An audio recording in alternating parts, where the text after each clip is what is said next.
पाकिस्तान तहरीक इंसाफ क्या मौजूदा शक्ल में बरकरार रह पाएगी, इसके ऊपर बहुत से सवालात हैं। जहांगीर खान तरीन बहुत एक्टिवली जो पाकिस्तान तहरीक इंसाफ से लोग छोड़ कर जा रहे हैं उनसे भी, और जो दूसरी जमातों के कुछ लोग उनसे हम ख्याल हैं उनसे भी राब्ते में हैं, और कभी इम्कान यही है कि आइंदा चंद एक रोज़ के अंदर किसी एक नई सियासी जमात का वो ऐलान करेंगे जिसमें तहरीक इंसाफ छोड़ने वाले भी या उनसे जो करीब लोग हैं वो भी उस जमात का हिस्सा होंगे। और पंजाब के अंदर अगर ये अच्छा साइजेबल एक ग्रुप बनाने में कामयाब हो जाते हैं तो इनकी पार्टी को एक ऐसी पोजीशन इख्तियार हो जाएगी जो किसी ज़माने में काफ लीग को हासिल थी।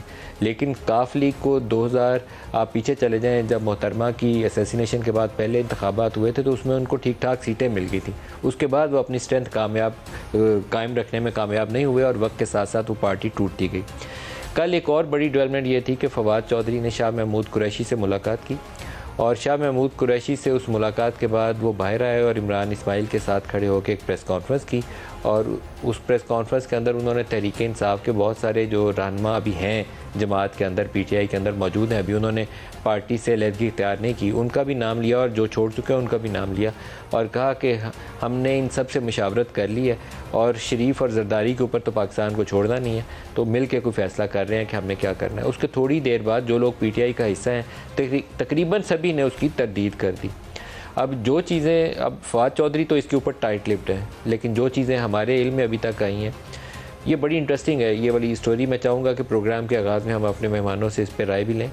इसकी ट्विस्ट ये है कि कहा यह जा रहा है कि एक तो जेकेटी नई पीटीआई की एक नई शक्ल होगी, इंसाफ का हो सकता है कि नाम वो भी इस्तेमाल करें, पाकिस्तान इंसाफ पार्टी कर लें या कुछ ऐसा कुछ कर लें, कौमी इंसाफ पार्टी कर लें, नेशनल इंसाफ पार्टी कर लें।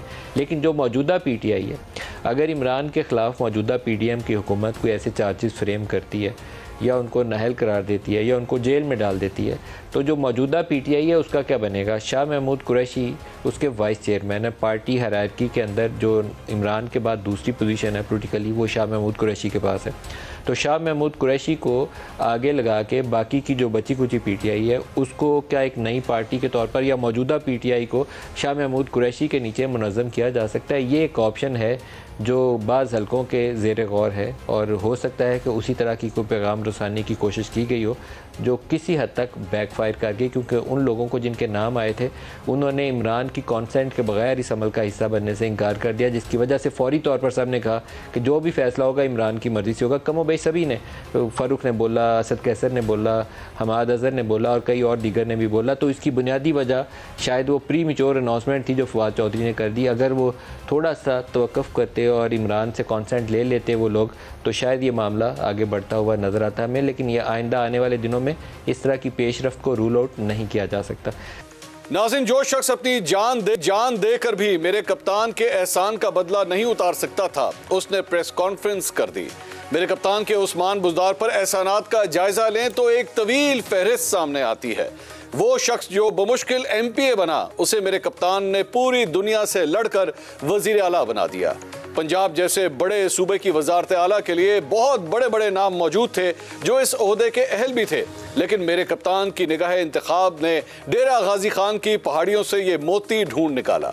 उस्मान बुज़दार की वजारत आला के इब्तदाई दिनों में ही उन पर तनकीद शुरू हो गई थी, लेकिन मेरे कप्तान ने आखिर तक उनका दिफा किया।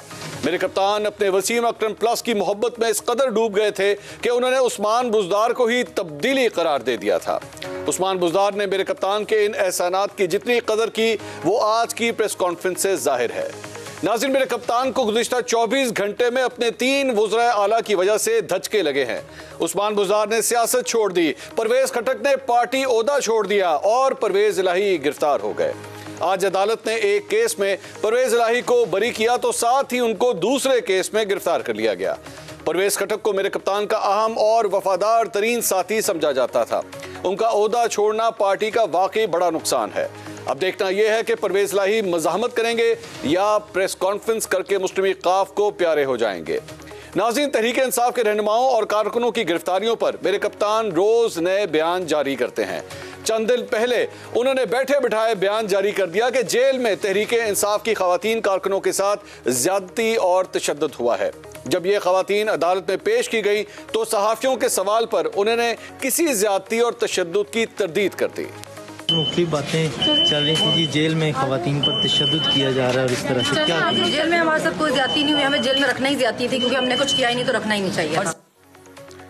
नाज़रीन, तहरीक इंसाफ की सोशल मीडिया एक्टिविस्ट सनम जावेद ने तो जेल में किसी ज्यादती या तशद्दुद के वजूद से इनकार कर दिया है, लेकिन मेरे कप्तान ने अपना बयान वापस नहीं लिया।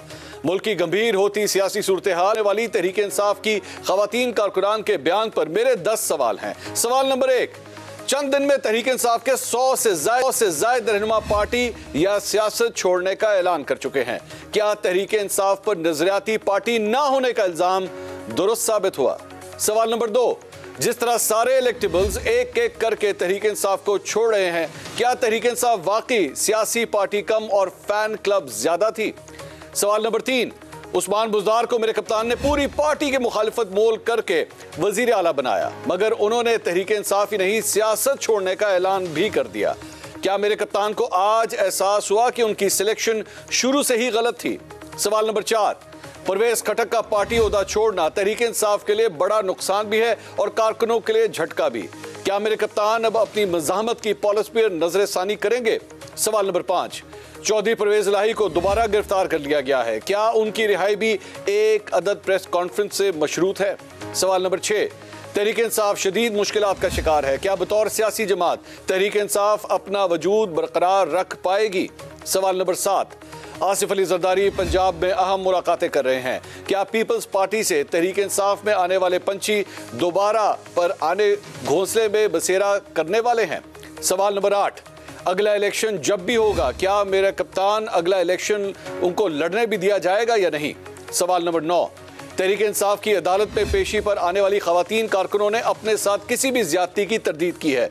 इन कारकुनों के साथ ज्यादती का बयान जारी करने से पहले मेरे कप्तान ने एक लम्हे के लिए भी नहीं सोचा कि उनके बयान से ज़ेर हिरासत ख़वातीन के अहले खाना पर क्या गुजरी होगी। सवाल नंबर 10, अगर मेरे कप्तान के बयान की वजह से इन ख़वातीन कारकुनों को मुआशरे में मनफी सलूक का सामना करना पड़ा तो इसका जिम्मेदार कौन होगा? इन तमाम सवालों के जवाब ढूंढ करेंगे। अज़मा बुखारी साहबा, मैं सबसे पहले आपसे पूछना चाहूँगा, आज पाकिस्तान तहरीक इंसाफ की जो कारकुनों का एक बयान सामने आया जिसमें उन्होंने नफ़ी की इस बात की कि हमारे साथ कोई ज़्यादती या कोई तशद्दुद हमारे साथ नहीं हुआ, बहुत संगीन इल्ज़ाम इमरान खान साहब की जानिब से लगाया गया था। आखिर इन इल्ज़ामात की जो नफ़ी सामने आई है इसके क्या असरात हो सकते हैं? क्या इमरान खान साहब को अपना बयान वापस नहीं लेना चाहिए, इस पर माफ़ी नहीं मांगनी चाहिए? बहुत शुक्रिया मंसूर। माफ़ी वो मांगते हैं, शर्मिंदा वो होते हैं, मुझे मेरी एको आ रही है, जिनको थोड़ी सी शर्म और हया जिनके अंदर बाकी होती है। जिस लीडर ने 9 मई के वाक़यात को जो है वो भी डाल दिया था अपने पार्टी कारकुनान और लीडरान के ऊपर, और उन्होंने ये जो है बड़ी आसानी से जो है वो सब बुराइयां जो है वो दूसरों से अपना पल्ला झड़ा लेते हैं। और उनको पहले उनको अजीब शौक है कि वो उनको फेक नैरेटिव बनाने होते हैं। वो आपको पता है कि जब मर्द लोग जो है वो जेल में गए, प्लीज़ मेरी एको ठीक कराइए, मैं बात नहीं कर पा रही हूँ। मेरी आवाज़ आ रही है? जी अज़मा साहब, आपकी आवाज़ आ रही है, आप प्लीज़ कंटिन्यू करें, हम देख रहे हैं उसको टेक्निकली। ओके ओके ओके, नहीं अब ठीक हो गई है। बात यह है कि इमरान खान साहब को एक नैरेटिव चाहिए, वो फेक हो, उससे किसी की तौहीन होती हो। इस मुल्क में सिर्फ जो है वो इज़्ज़त इमरान खान साहब की और उनकी अहलिया मोहतरमा की है, उसके अलावा किस मुल्क में किसी की इज़्ज़त नहीं। और इमरान खान साहब किसी की भी इज़्ज़त को किसी भी तरह जो है वो यूटिलाइज़ कर सकते हैं। ये ख़वातीन जो हुई हैं इनके साथ मेरा बहुत सियासी इख्तलाफ है, इनकी पॉलिटिक्स में मुझे बहुत सारे एतराज़ात हैं, लेकिन ये तमाम ख़वातीन रिस्पेक्टेबल फैमिली से ताल्लुक़ रखती हैं। और इन ख़वातीन के को जेल के अंदर आप इमरान खान का वो फेक प्रोपेगेंडा तो आपने देख लिया ना, उसका तो बस्टर हो चुका है कि पुरानी फुटेजेस किसी और मुल्क की फुटेजेस जो है वो लगा के कह रहे हैं औरतों पर तशद्दुद हो रहा है। वो पुरानी अपने ज़माने की जो उनके दौरे हुकूमत में जो वाक़यात हुए हैं, कोई उनके फैमिली इशूज़ हैं, कोई गैरत के नाम पे कत्ल है, उन सबको उन फुटेजेस को वो अपने झूठे नैरेटिव के लिए इस्तेमाल करें। और किस हद तक जा सकते हैं ये पूरी दुनिया जानती है। आज उन ख़वातीन ने जो है वो सच बोला, उनकी बहुत मेहरबानी है, लेकिन उनको एक शट अप कॉल भी देनी चाहिए थी अपने लीडर को, कि जिस लीडर की खातिर वो जो है इतने दिनों से जेल में है और बड़े हौसले से वो जेल बर्दाश्त कर रही हैं, आसान काम नहीं होता। लेकिन वो लीडर जो है वो बाल्टी पहन के फिरता है, उसको जेल जाने से डर बहुत लगता है और वो जो है वो तमाम तर मुज़ाकरात करने के लिए अब घुटनों पे भी आ गया है। वो जो है वो हर तरह का कॉम्प्रोमाइज़ भी करने के लिए तैयार है। लेकिन इन खवातीन की इज्जत की कॉस्ट पर इनकी जो किरदार कुशी की गई है, इनके नाम ले लेकर, इनके जो है वो फेक वीडियोस जो है वो शेयर करके इनके साथ ये हो गया, उनके साथ वो हो गया। इमरान खान को अंदाजा है, इमरान खान के बच्चे सेफ है ना, इमरान खान की पिंकी पीरनी साहिबा सेफ है, इमरान खान खुद सेफ हैं, उनको उनकी बहनें उनके बच्चे सब सेफ हैं, उनको फर्क नहीं पड़ता। लेकिन ये जो बच्चे, उनका खुद का दिल चाहता है अपने बच्चों के साथ तो हाइकिंग पे चले जाएं, पहाड़ों की सैर करें, लेकिन जो बच्चे उनके झूठ के प्रोपेगेंडे के अंडर जो है उन्होंने ये सब कुछ किया, जो अब आर्मी एक्ट भुगतेंगे या खवातीन जो आर्मी एक्ट भुगतेंगी, उनके साथ वो लाताल्लुकी का इजहार करते हैं। इस आदमी से आप कौन सी शर्म और कौन सी माफी की तवक्को करते हैं? मैं इस आदमी से हर तरह की तवक्को कर सकती हूँ, सिर्फ इस मुल्क में पिंकी पीरनी साहिबा वो हीरे लें, वो डकैतियां करें फराह गोगी के साथ मिलकर, वो जो मर्जी करें, उनको कोई कुछ ना कहे, उनको सात पर्दों में सफेद जो है वो कपड़ों के साथ लेके आया जाए। बाकी इस मुल्क में ना किसी मर्द की कोई इज्जत है, ना किसी औरत की इज्जत है, और टिश्यू पेपर की तरह इस्तेमाल करके फेंकना उसकी पुरानी आदत है।